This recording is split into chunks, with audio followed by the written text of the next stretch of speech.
বন্ধুরা, আজকে আমি তোমাদের সাথে সুলতানি যুগের বিভিন্ন সাহিত্য ও স্থাপত্য নিয়ে আলোচনা করব, যেগুলি বিগত বছরে বিভিন্ন পরীক্ষায় এসেছে।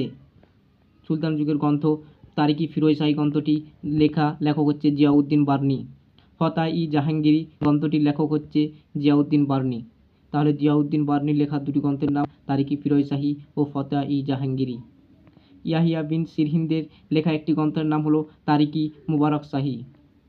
আমির খসরুর লেখা একটি বিখ্যাত গ্রন্থের নাম হলো তুগলকনামা, যেটি বিভিন্ন WBKP পরীক্ষাতে এসেছে।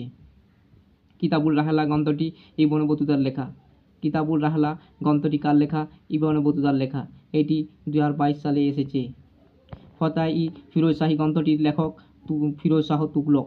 তাজুল নাসির গ্রন্থটির লেখক হচ্ছে হাসানুল নিজামি। তরাকাতি নাসিরি গ্রন্থটির লেখক হচ্ছে মিনাজুল সিরাজ। সুলতানি যুগের স্থাপত্য। এই সুলতান যুগের ম্যান স্থাপত্যগুলি হলো কুতুব মিনারের নির্মাতা হচ্ছে কুতুবউদ্দিন আইবক। কোয়াতুল ইসলাম মসজিদ, এটি নির্মাতা হচ্ছে কুতুবউদ্দিন আইবক। আড়াই তিনকা ঝোপড়া, এটির নির্মাতা হচ্ছে কুতুবউদ্দিন আইবক। আলাই দরওয়াজা, এটি আলাউদ্দিন খলজি নির্মাণ করেন।